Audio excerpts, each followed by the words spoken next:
Thank you everyone for attending today's virtual event. Today's program is brought to you by Jewish National Fund in partnership with the Jewish Heritage Alliance. My name is Maya Aaron, and I'm a partner and commercial litigator at Mark, Migdal & Hayden in Miami. I serve as a volunteer president of the Miami chapter of Jewish National Fund, and I will serve as your MC today. Apropos to today's programming, I'm a proud Sephardic, which comes from my grandfather's side of the family. One of the beautiful things about this virtual era is that today we are joined by people from more than 11 states: Canada, Brazil, St. Martin, Peru, Portugal, Mexico, and Israel. Today's format is a Zoom webinar, so all members of the audience will be muted and will not be able to see each other. We will be sharing slides, pre-recorded videos, and you will be able to see live video of today's speakers. During the program, you can enter into the private chat any questions you have, and they will be addressed at the end of the program. Let's begin with a brief 60-second clip about the work we, Jewish National Fund, do. It all begins with a vision of lush and breathtaking forests where once was only rocky and brown land. A vision of transforming the Negev and the Galilee, injecting a vitality that is transforming them into places people want to live. A vision for us to speak our values, leaving no one behind. A vision of quenching the thirst of Israel's population and allowing the agricultural economy to thrive. A vision that searches for solutions that will make a better tomorrow. A vision of a continuum, ensuring that we are raising tomorrow's leaders today. A vision that understands that a nation must know its past to create a stronger future. Be a part of our vision. Join us.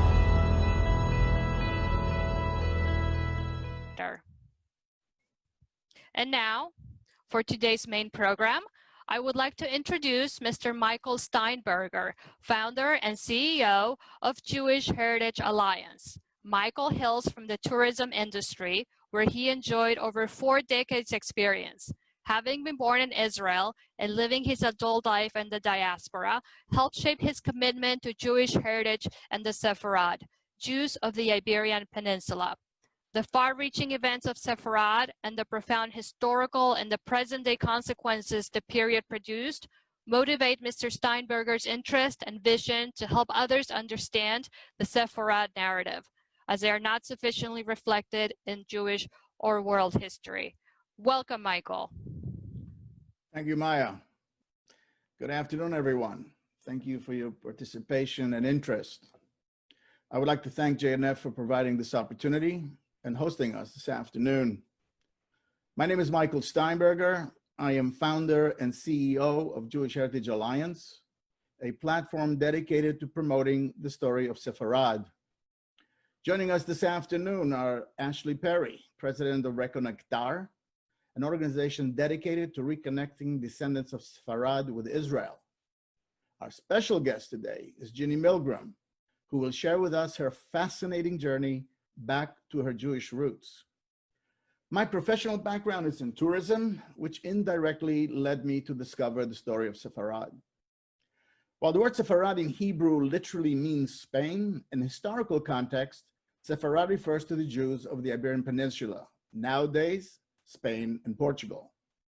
When I first discovered the story of Sefarad, I realized that A, it was a monumental, far-reaching segment of Jewish and world history with profound consequences. Simultaneously, I also found that for all of its significance and relevance, globally speaking, the story of Sefarad is missing in action, lacking the attention it truly deserves. So I started Jewish Heritage Alliance with a mission to recover and promote the story of Sefarad on a global scale. To accomplish this ambitious mission, I created a strategic alliance, partnering with various organizations, institutions, and individuals with ongoing interest in the story of Sefarad. One example is our partnership with the Museum of the Jewish People of Beit HaTfusot in Tel Aviv, Israel. Beit HaTfusot is a highly respected global institution focused on telling the story of the Jewish people. Working together with the Portuguese government and others, Beta Tusot and Jewish Heritage Alliance created a capsule exhibit that we call At the Crossroads of Sefarad, in the Footsteps of the Crypto-Jews. The mobility of the exhibit allows us to promote the story of Sefarad on a global scale, and is one of the many ways we plan to promote the story of Sefarad. So far, that's about who we are and what we do. If I was to write a movie script about Sefarad, and I hope to, I would probably pick a title like Clint Eastwood's spaghetti western called The Good, the Bad, and the Ugly. I might rearrange the sequence of the words, but that's a good title for the story of Sefarad. The story of Sefarad is a kaleidoscopic, extensive, and far-reaching story with endless twists and turns. It's about people and events spanning centuries, and would be difficult, if not impossible, to cover in one presentation. So for today's presentation, I'm going to fast-track the historic details and provide a summary outline in order to set the backdrop or a background for today's presentation. We are often asked when the Jews first arrived to the Iberian Peninsula. The answer is we don't really know. By some accounts, Jews arrived as early as biblical times. There are references to Spain in the book of Obadiah and other biblical references. But the earliest archaeological proof that we can actually hang our hats on dates back to the 4th century, ending with the abrupt expulsion of the Jews from Spain in 1492.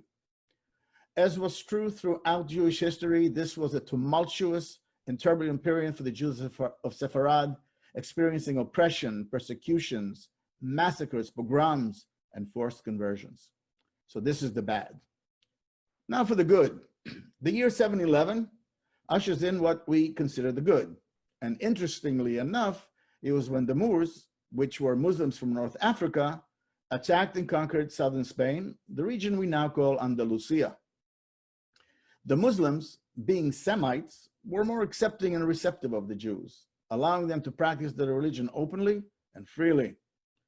More interesting was that the Muslims actually collaborated with the Jews, placing them in important and sometimes influential positions. This harmony created the period we call the Golden Age. This was a period of enlightenment, prosperity, a time when the Iberian Peninsula became a thriving center, cultivating Jewish philosophers, poets, scientists, and famous Talmudic commentators such as the Maimonides and others.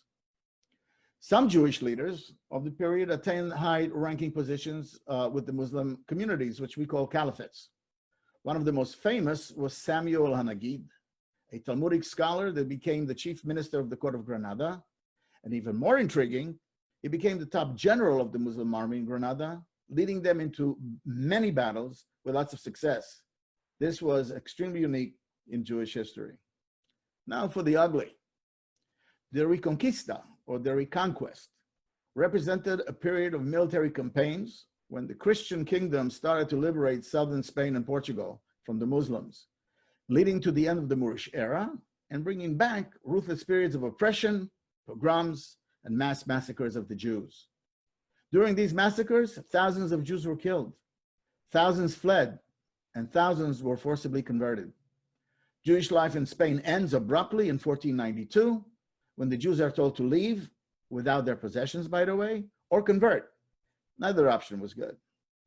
Those able to leave made their way across the border to Portugal, where unfortunately 5 years later, they too were forced to convert. These forced conversions created the crypto-Jewish phenomenon. So let me stop here for a second and discuss and review the use of the words crypto-Jews and Conversos. Crypto-Jews and Conversos are used intermittently. To be sure, they are both describing Jews that converted to Christianity. Crypto-Jews, however, refers to those who were forcibly converted but tried to hold on to the Jewish tradition in secret. New Christians is what the church called the converted Jews to distinguish them from the old Christians. Converso tends to be the catch-all phrase for all of the above. It is important to note that when discussing Conversos or crypto-Jews, we are actually speaking of their descendants. A more current term is Bnei Anusim, which in Hebrew means descendants of the coerced. Crypto-Jews were and are a tenacious, brave people that tried to hold on to their Jewish identity under the threat of Inquisition led by the Catholic Church. seeking to catch these new Jews in Judaizing. The result was trial, imprisonment, torture, or death. The crypto-Jews had to live a double life, Christians by day and Jews by night or in hiding. Also challenging were their efforts to pass Jewish traditions down through the generations because there were no books, no sidurim, only rituals and oral traditions spanning centuries. One amazing example of survival are the crypto-Jews of Belmont or Belmonte. This is in Portugal, a community that lived in secrecy for hundreds of years by marrying one another and hiding their Jewish traditions. This community goes back to the 12th century. In fact, they believed that they were the last Jews on earth until they were discovered in 1917 by a Polish Jew called Samuel Schwartz, who told them that there are many practicing Jews all over the world, at which point they slowly started to come out of the closet, quite literally, and began to practice Judaism in the open. But the fascinating story of the crypto-Jews is alive and well today, right here in our own backyard. Escaping the Inquisition, some Conversos joined the Spanish and Portuguese expeditions, making their way to the New World, Mexico and the region we now call Latin America. But the Inquisition unfortunately followed, forcing some Conversos to keep migrating, eventually making their way to the southwestern United States. Nowadays, crypto-Jews enclaves can be found throughout the Southwest, as well as in other parts of the United States, including Florida. Many of these descendants continue to live under the cloak of secrecy, as they have for hundreds of years. Most forgot or lost their Jewish heritage and lived as committed Catholics, but they continue to practice the Sephardic traditions they inherited. DNA studies suggest that as many as 1 in 4 Latinos is a descendant of Jewish ancestry. Thousands are uncovering their Jewish roots, and some are seeking return. The implications for the future of the Jewish people in Israel is immeasurable, and I will allow Perry, who's going to follow me, to speak more about that. The Sefarad legacy lives today in both the Sephardic Jewish communities and the Converso communities. But the glaring difference is that there are 16 million Jews, and there's at least 200 million Conversos. I'm going to repeat those numbers. We are 16 million Jews in the world, and there are at least 200 million plus Conversos. Again, I'm going to ask Ashley Perry to discuss the Converso phenomenon in more detail, a story that's continuing to unfold in real time at present day. But I'd like to close where I began. The Sefarad segment of Jewish history did not and does not have the same coverage or attention as the European or biblical Jewry. I invite each and every one of you to follow Jewish Heritage Alliance to learn more about the silent but rich and profound Jewish heritage of this period. I thank you for your attention. I'm going to ask Perry to pick it up. Go. Hi, good evening, excuse me, from Israel. I'd like to reintroduce myself. As you can see, my name is Ashley Perry, and as you can tell from my accent, I'm originally from London, and like, unfortunately, most English Jews, we've anglicized our name. My real name is Ashley Perez. We are from the Western Sephardi, Spanish and Portuguese Jewish community, and those who know their history, most aren't aware, but all of the major Western communities, whether it's the UK, whether it's the US, whether it's Holland, whether it's Latin America and others, were all started by our community, the Sephardim. Long before there were Ashkenazi communities, there were very significant, strong, successful, integrated Sephardi communities. And Sam spoke at the beginning about the American Jewish community. I'm sure most people don't know, but the first Jews who set foot in what is now the United States of America were Anusim running away from the Inquisition.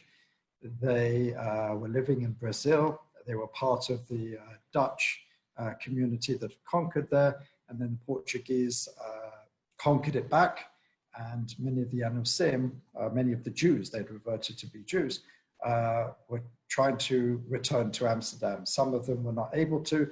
Their boats capsized, and pirates basically dumped them on what was then called New Amsterdam. And there was a lot of negotiations between the governor, Peter Stuyvesant, and basically the people in Amsterdam who were running the community, the financial center of that budding American community. And in the end, they were allowed to create the first Jewish community in North America, started by Anusim descendants. Well, they basically reverted to Jews. But the first Jewish community, the first synagogue on the whole of the American continent still exists. It's in the north of Brazil in a place called Recife. Ohel Shalom, I think is the name of it, if I'm not much mistaken. So when we're talking about the return of the Anusim, I prefer the sort of more objective term, the descendants of Spanish and Portuguese Jewish communities. If we're talking about the reconnection with them, our organization is called Reconectar, which is Spanish and Portuguese for reconnection, then we should understand that they were never lost. They never went anywhere. They were always around. And if it wasn't for these communities, arguably the American Jewish community, the British Jewish community, and many others would not be what they are today. Many of the organizational infrastructures in the UK, in the US, in Holland, in Latin America, were created by the Sephardim. My story basically mirrors that. My family originally, I can trace it at least 500 or so years, originally came from Córdoba in southern Spain. And as Michael said, in 1492, my family, like most of the Spanish Jews, took the most obvious option to go to Portugal, where there was a sort of semi-welcome. But 5 years later, when the King of Portugal wanted to marry the daughter of Ferdinand and Isabella, there was a sort of tacit understanding that we will agree to this marriage only if you expel your Jews. He didn't want to expel his Jews, so he came up with a cunning plan that said anyone who wants to leave Portugal can do so on a certain date from a certain place. And all the Jews in Portugal who wanted to flee basically turned up in the Rocio Square in Lisbon. There's a monument that was briefly shown by Michael earlier. And basically their children were taken away from them, they were beaten. And in the end, those who held out basically had holy water sprinkled on them. Hey presto, no more Jews. So that is where the majority of these descendants come from today, from that particular moment. My family was lucky. You'll hear a little bit from Genie in a little while. And I always say to these people, the difference between myself and them is luck and timing. My family managed to escape north through Hamburg, Amsterdam, and then 360 years ago, one of the formative families who created the British Jewish community. Pretty much mirrored also the first communities in the Americas and in North America. So the Inquisition, the expulsion, the forced conversions are very much part of our tradition, part of our family history. But I worked for the Israeli government from about 2008 to 2016. And basically at one point I came across someone who came and told me that, the numbers that you're talking about, everyone knows about the Anusim, about the forced conversions. And most of us thought, okay, there's today in the world a few communities here, a family there, individuals here who are interested. I'd always heard of stories, but he came to tell me there were 100 million of them. And of course, like most people, when you hear these numbers, you say, it can't possibly be. But if you extrapolate the numbers from those 200,000 to 300,000 Jews who were forcibly converted, starting the 14th, 15th century and onwards, you get to those numbers. Now, as Michael said, we now use the term 200 million. Why? Because at the end of 2018, there was a massive, really well-researched global academic DNA study of the Latino people. And they wanted to know, this wasn't about Jews, it wasn't about Jewish ancestry, they wanted to know what are the roots. So they did this widespread DNA testing of random populations throughout Latin America. And the most interesting thing they found is 1 in 4 Latinos, Hispanics, have significant Jewish ancestry. Not just some, there are probably a lot more who have some Jewish ancestry, but significant. Now, if you extrapolate the numbers for those in Latin America, the Latino Hispanic community in North America, Spain, Portugal, Southern Italy, many other places we know, you get to 200 million very easily.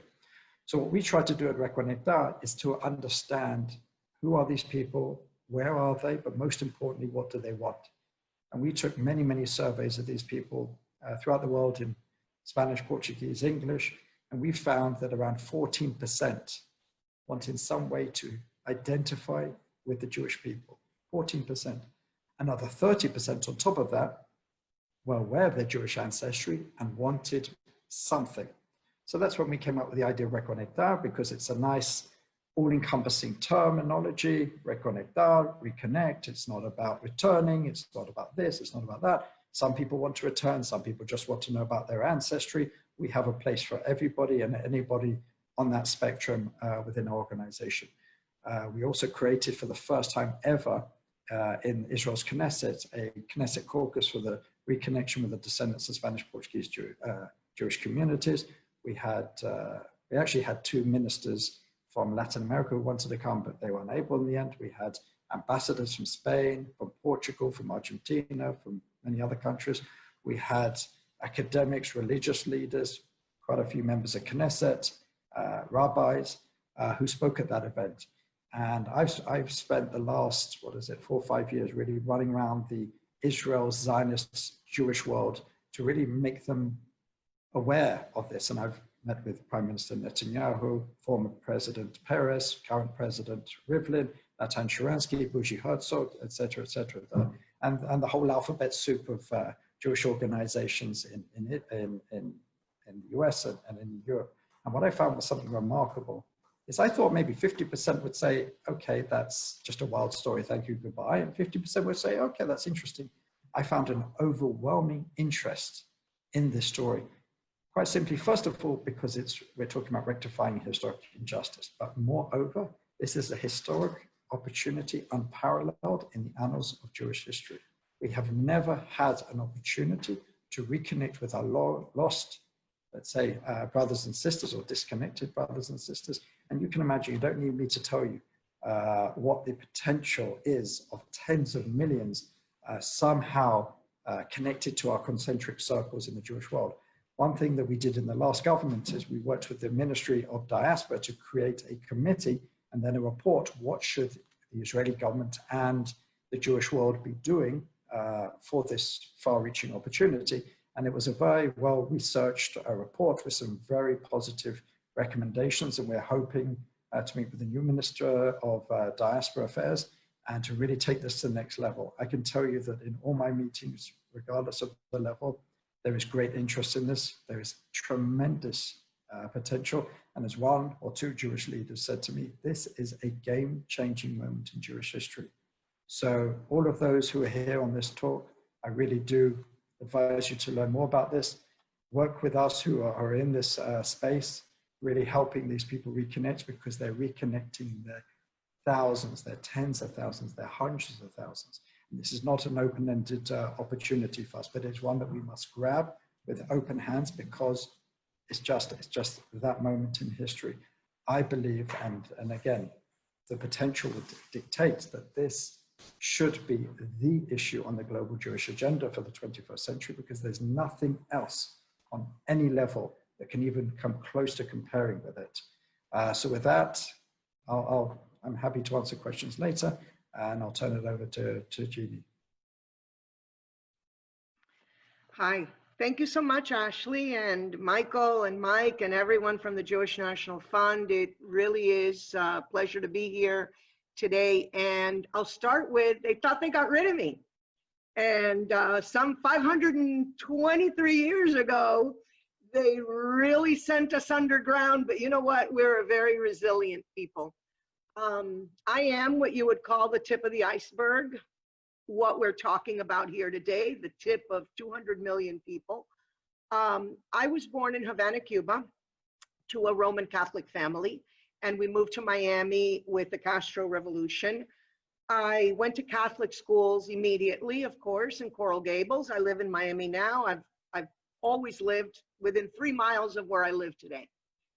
And even from a very young age, I felt something was different in me. And people ask me to explain what that different is. The only thing I can tell you is that it is just a feeling of not belonging to the family that you came from. Very disconcerting for a 6 or 7 year old. And what I'm saying to you is not something that I was having some sort of disconnect or something.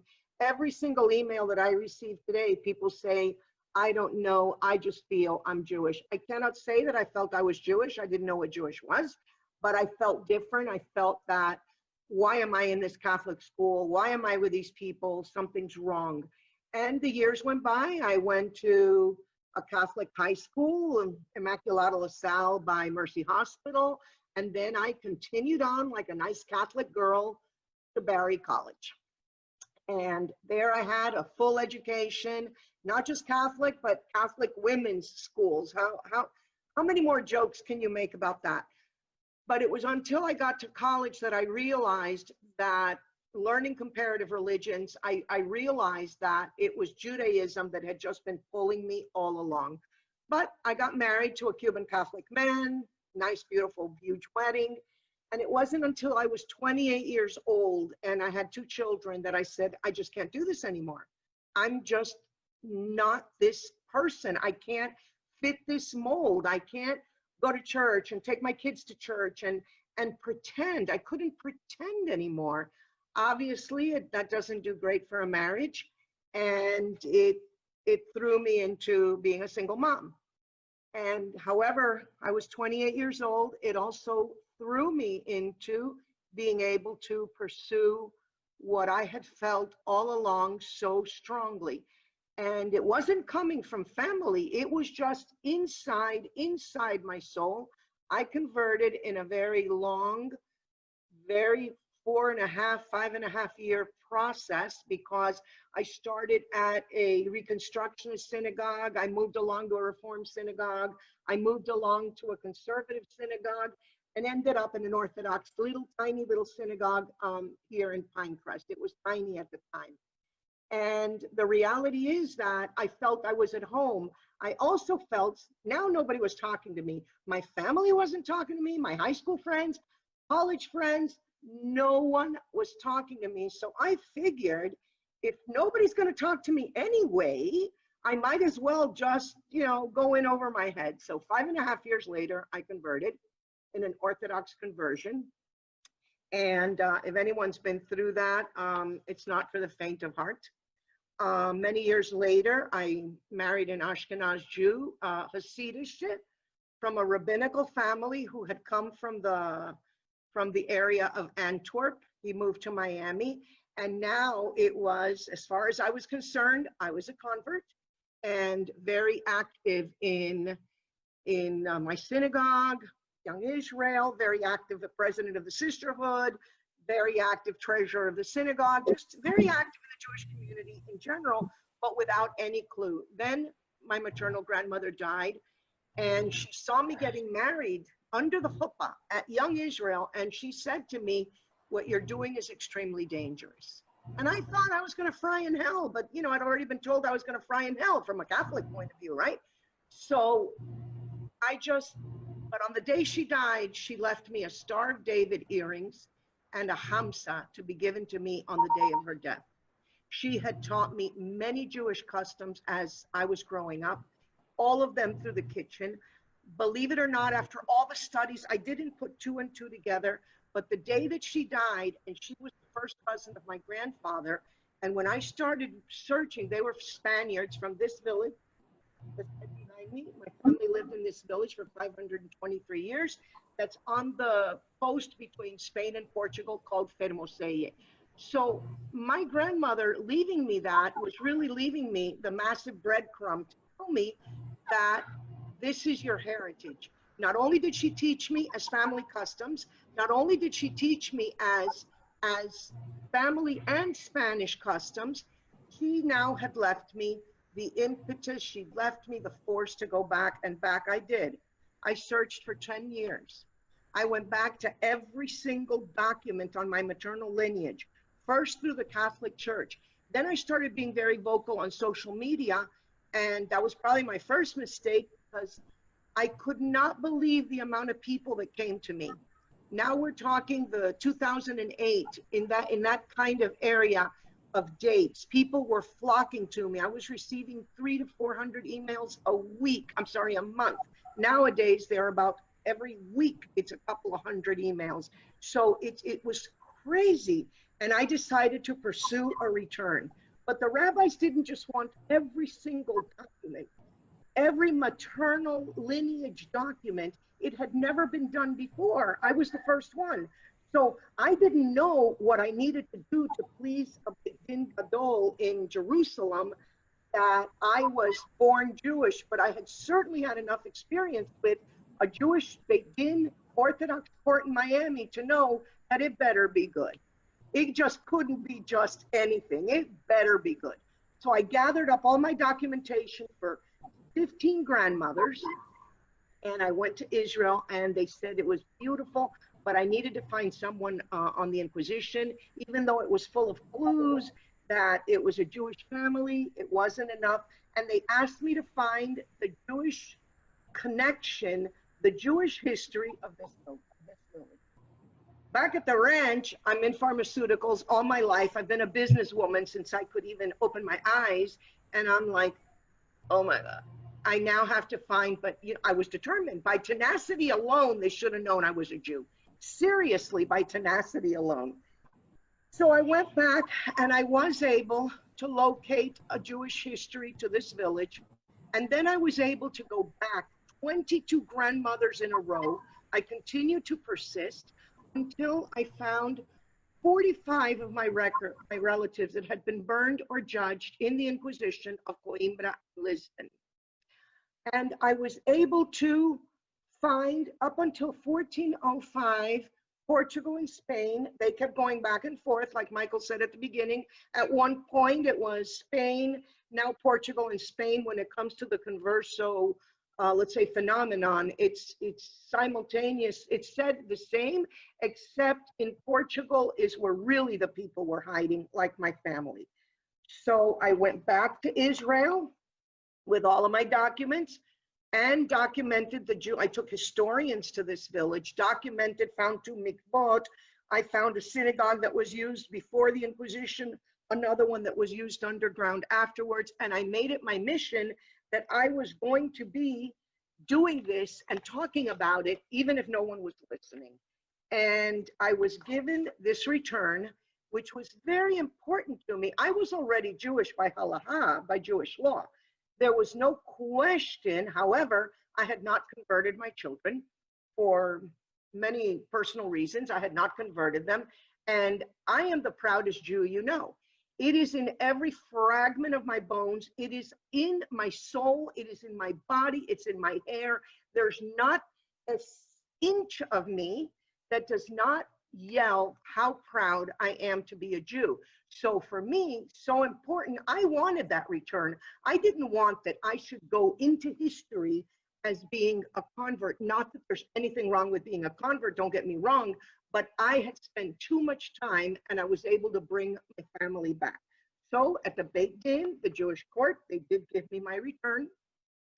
And it states that any woman before me and any of my children and my descendants are Jewish, and no one can ever question. This took me 15 years, and I was given the key to the city, the village of my ancestors, which is only the second time it's been done in history, because Spain's not too keen on doing that, right? I also located the lineage of my dad. From 32 great-grandparents that we all have, I have located 28 of them going back to crypto-Jews. My ancestors were killed or judged in the Inquisition, Cadiz and Sevilla in Spain, Coimbra and Lisbon in Portugal, Canary Islands, and finally Cartagena, Colombia, before they made their way to San Jose, Costa Rica, and then to Cuba. I was only in Cuba one generation, or my family. They had come directly from outside, and from Miami, we came here. There are tens of thousands. However happily this seems to end, this voyage is very long and painful. My family rejected me. Everyone I knew rejected me, and no one on the Jewish side was extending a hand. Hey, come to my house for Rosh Hashanah. Come on, come on in. Let me give you a hand. No one, zero, until practically my 4th year. So not only was I a single mom, which most people, by the way, when they start doing this, they end up single because nobody talks to you. I mean, literally everybody turns their back. So all of this work, the joy that my heart was singing, and it took me many years to be able to integrate and have somebody in the Jewish world extend a hand. And now, although everyone is back, I don't know if it's because I'm so active vocally, but I do now. I have recuperated. My friends from first grade through 12th grade and college, and my family, and everyone's on board, and especially my family. A lot of people ask me, you know, is this a DNA journey? Is this a journey of the soul? For sure, it is a journey of the soul, because I have enough people in my family who share my DNA who could care less about what's going on in that village, about what's going on in the back, about what's going on Rosh Hashanah, the Christmas trees are up, care less. So the reality is that, yes, DNA might be a factor, but really this is our souls returning. I had to leave a physical footprint because I was so afraid. I met Ashley when he invited me to speak at the Knesset. Since then, I have spoken at the EU Parliament. I speak and I speak and I speak, and I've been blessed with a big mouth. So I'm able to be articulate and talk properly, but I also felt I had to leave a physical footprint. I've written 5 books in English and Spanish, starting with my 15 grandmothers, continuing on with in English and Spanish, Fire to Fire, where I document my family, because I felt if somehow I cannot reach the end of this, finding people connecting back, then I'm going to have to do it. So right now I'm spearheading a project that I am alone in with a very large company from Israel that has given me the funding to digitize all the Inquisition documents in the world. I have been doing this since 2015. We are this close to getting a contract, the first one next week. I have been battling behind the scenes, the Catholic Church. I have gone back and back and back and forth to all of these archives, but the rabbis are insisting that this is the only proof to our genealogies. So if this is the only proof to our genealogies, and all of these thousands of people don't have the kind of they don't have this voice, then I'd better do this, because look, I look behind me, there's no one else. This is our connection to Israel. This is our connection to be able to come back to the Jewish people. So hopefully in the next couple of weeks, you are going to hear publicly that this is going on.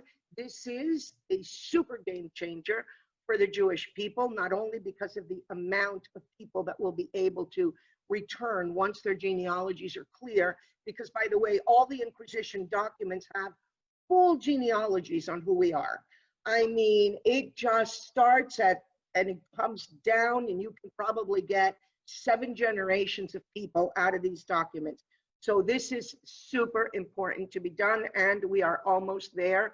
I was able to influence the Minister of Culture in Portugal to sign a decree that this had to be done. That was last Rosh Hashanah. And that's what gave it the push to be able to do it in Portugal. Mexico has agreed. Spain won't even talk to me anymore. Canary Islands, they're yawning every time I contact them, but I feel that with the pull from Portugal, we'll be able to pull them down. I am the tip of the iceberg, and I just want to make it abundantly clear that this particular iceberg, it's not melting. I don't care what's going on with the climate change in the world. This particular iceberg is only getting bigger.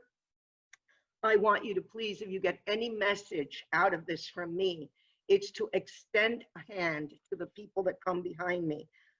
Let's not continue to be jaded with our private club. We come from Jews. I have a direct ancestry. I'm probably a lot Jewisher, whatever you call it, than a lot of Ashkenaz that went through all those pogroms. I mean, let's stop with being jaded. We are real. We exist. Yes, unbelievable. Everybody tells me, oh my gosh, how can it be? Yes. 523 years later, here I am to tell the story I'm not going anywhere. And believe me, every these people, hundreds that contact me, I am telling them, you cannot let your guard down. You cannot go away. You have to be here. And everyone that contacts them, I tell them, you need to be a leader. Right now, I am twice a week on Zoom. It's been, I hate this whole pandemic thing, like everyone else, but it's given us this platform. I put together a group of people that are teaching Hebrew and Spanish, from Spanish to Hebrew, on twice a week. And I'm teaching kashrut to all of these isolated communities in Latin America. I saw in the chat, there's a couple of people that are in my classes. I'm teaching kashrut in Spanish. I'm teaching about Shabbat candles. I'm teaching about Pesach and Shabbat, and as much as I can.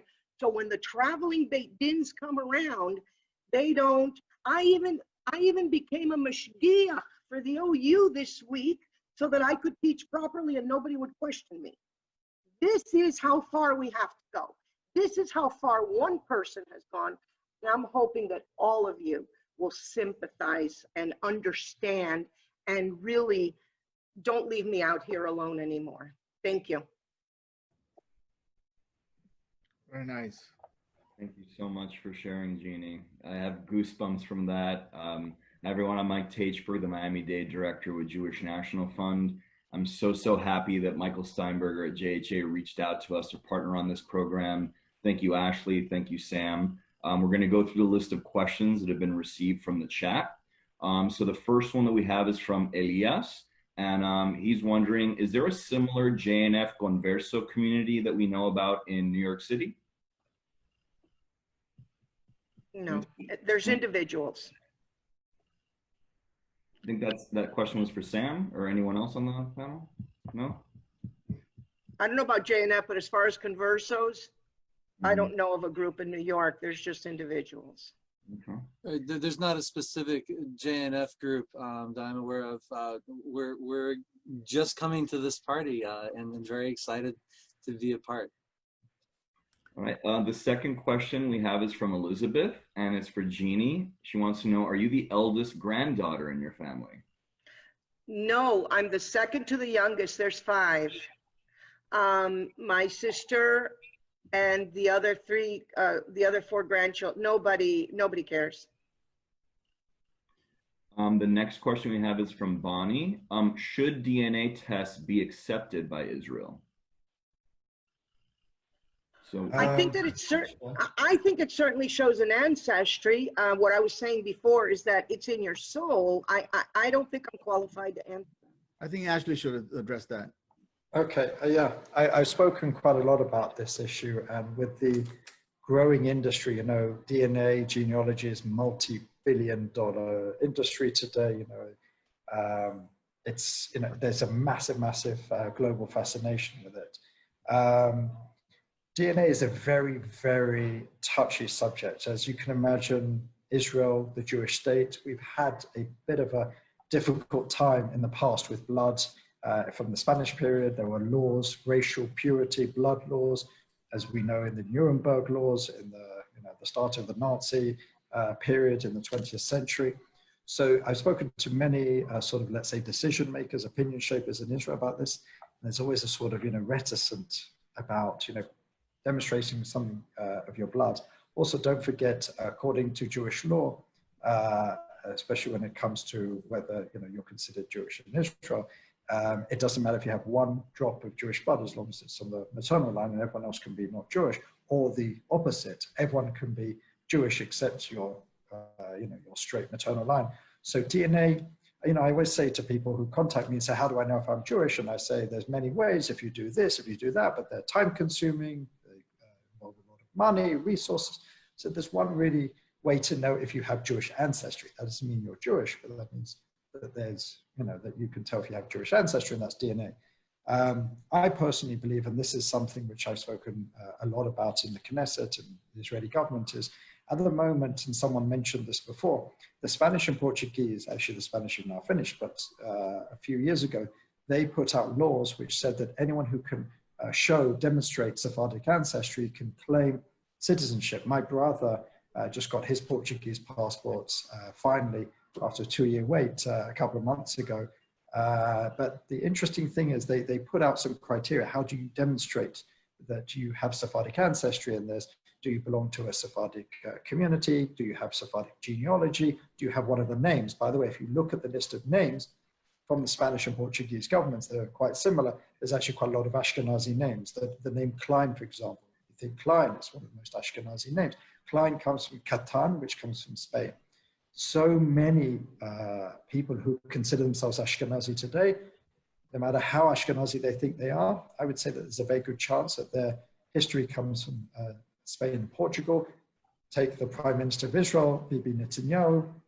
His brother Ido did his DNA a few years ago and found out, of course, you know, they have a Sephardic ancestry. Actually, their father, Ben Sion Netanyahu, is one of the great scholars on the history of the Jews of Spain. So DNA is a very difficult thing. My personal, what I would love to see at some point in the near future is for us, Israel, the Jewish state, to take what the Spanish and Portuguese governments did and replicate it in some way. Obviously, there's different circumstances and everything, and to say those who can demonstrate their Jewish ancestry according to certain criteria can apply for citizenship, just in the way that the Flashenura, if people know who they are, they were the converted groups of Ethiopian Jews. There were two different types of Ethiopian Jews. There are those who are Jewish and never were converted to something else, and there are those who were converted. They are allowed to make Aliyah and come to Israel. There's the Mashhadi Jews of Iran. There's a big community of Iranian, Persian Jews who are originally from Mashhad. They will also be converted as a community. They've been allowed to return, etc., etc. So there's a tremendous opportunity for us as the Israeli government, just as the Spanish government, as the Portuguese government did. They extended their hands to rectify historic wrong. So if those countries which persecuted us, forcibly converted us, expelled us, can be reaching out and opening their hands, surely the Jewish state can do something similar to that. So that's something I'm working on. I've discussed it with many people, with rabbis, with members of Knesset. DNA is, because of our history, maybe it can become one of the criteria, a lesser criteria, but it certainly can't be, probably won't be, let's say, one of the primary criteria if something like this ever happened in the future. The next question is from Yvette. Much like Genie's background and strong connection to Judaism, recently discovered my Jewish ancestry and converted this past November, where I finally have found my spiritual home. My parents were also born in Cuba, but grandparents and beyond from Spain and Morocco. Looking to gain Spanish citizenship, and I heard that I can gain it through proof of Sephardic background. How do I go about digging deeper into my ancestry and getting this recognition for citizenship? Are there any resources that you can share? I think that if she would write me directly via my website, because it's quite long, it's long answers, geniemilgrom.com. Okay. This would be, I'd be more than happy to answer you or anyone else that has questions like this. We'll make the connection. Okay, the next question from Gail. I've always had an affinity for crypto-Jews, and all grandparents were from Pale settlement. I've heard Iberian Jews travel to Eastern Europe. Can you speak a little about the history of that migration, if it can really be considered a formal migration? Yes. Maybe Ashley should take that. Okay. Genie, you start. I'll continue whatever you say. Yeah, sure. The definitely the first migration up into the I do a lot of these genealogies. The first migration up into those countries came from, the Jews went from, you have to understand their diaspora to understand where your genealogy is. So they went from Spain to Portugal, then from Portugal they went up to the Netherlands into London, and from there they went to Germany and started doing a lot of trade with Germany, and from there they went up into let's say typical Ashkenazi territory, or they went from Spain directly to Belgium and from there went on. Another way they went up, they went from Spain, then they went east, they went to Livorno to Italy, and from there they went up. So we're finding a lot of DNA that is in what is known as typical Ashkenazi countries, Romania, Lithuania, a lot in Bulgaria. So this is how people that feel that they're from typical Ashkenazi families are finding this DNA. If you follow the history and the diaspora, you'll see exactly why they're going up. And I guess, Ashley, if you want to add to that. Yeah, well, when the Jews were first expelled from Spain in 1492, and even, you know, obviously some didn't wait till the last moment and fled before, one of the places they went to is into Europe, into Central Europe, sometimes by Italy, as Genie said, and other places, and they fled into the interior. There was very famous, I say famous, maybe just for a history geek like me, there are many famous villages in Poland that were just Sephardic Jews escaping the Inquisition. And over time, in fact, interestingly enough, they didn't even allow Ashkenazi Jews to even enter these villages and become part of that. There was a certain Sephardic snobbery involved in many of the communities after the exile. And many of these Sephardic Jews just fled more and more east, or just traveled more and more east. Today, I know quite a few of my friends who are Russian Jews. You know, they made Aliyah to Israel in the 90s. They're as Russian appearing, sounding as you want. They did their DNA, Sephardic ancestry. There are many names today that we know. I mentioned Klein. There's a whole list of them, which we know are of Sephardic ancestry. And interesting enough, we're talking about sort of crypto-Jews. There's crypto-Sephardim. I know some Ashkenazim who have this weird custom, which wasn't like many other Ashkenazi customs, and frequently it was because of their Sephardic ancestry, and they just kept some sort of remnant. So just look back in time. I always say at the beginning of the last millennium, around 80% of all Jews in the world lived in the Iberian Peninsula. Today, those of us who can trace our direct ancestry to the Iberian Peninsula is no more than a handful, or at least no more than a handful who consider ourselves, as they say in Hebrew, Samachtet, Sephardi Tahor, pure Sephardi or whatever. But what we do know is that many Jews around the world, whether you today identify as Ashkenazi, Edot Mizrach, Italki, whatever it is, there is a very, very high likelihood, perhaps even the vast majority, who have ancestry in the Iberian Peninsula. So it doesn't matter where we are. And this just sort of shows the circular history of the Jewish people. It doesn't matter where you come from, we are all connected in one way or another. And someone is asking, did they make it up to the Balkans? Yes. The Balkans was one of the, the Balkans was just Sephardi. There's still, in the 20th century, the Nazis wiped out 90% of European Sephardic Jewry. The Judeo-Spanish world, the Ladino-speaking world, covered all of the Balkans, into Turkey, as I said, into Holland, into many other places. 90% of them were wiped out.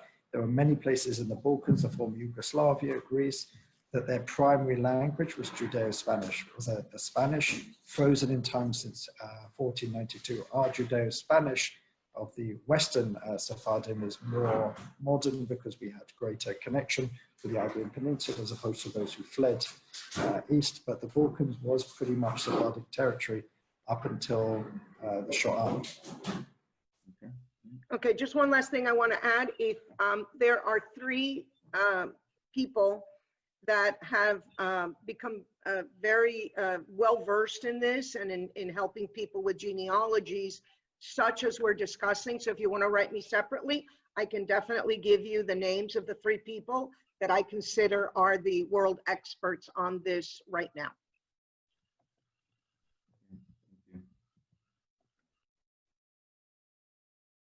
Thank you so much to the Jewish Heritage Alliance, our panelists today, and our attendees. You can find us at jnf.org and jnf.org/on-demand for JNF virtual programming. Our contact information will be on the screen. Thank you. And I'd like to welcome Michael again. Thank you for that. Look, first, our collective appreciation to everyone for the interest and opportunity to bring the story to light. Whereas this story is thousands of years in the making, it is a story whose time has come. This topic is starting to gain momentum. and it's generating a lot of curiosity and interest. The good news is that there are many dedicated people that are doing the good work. 3 of them were in front of you today. So thank you, Ginny, and thank you, Ashley. Keep up the good work. There are many others who are committed to this effort. A shout out to Rabbi Yeshurun and Ruth Calvajo and many others that have supported this project from the very beginning. Jewish Heritage Alliance is about capturing and promoting this fascinating story and bringing much needed attention to this important narrative. Our website is a work in progress, evolving, growing, and becoming a portal regarding Sefarad. So please follow us and keep coming back to our website and social media to learn more about this fascinating unfolding drama. And again, thank you, everyone.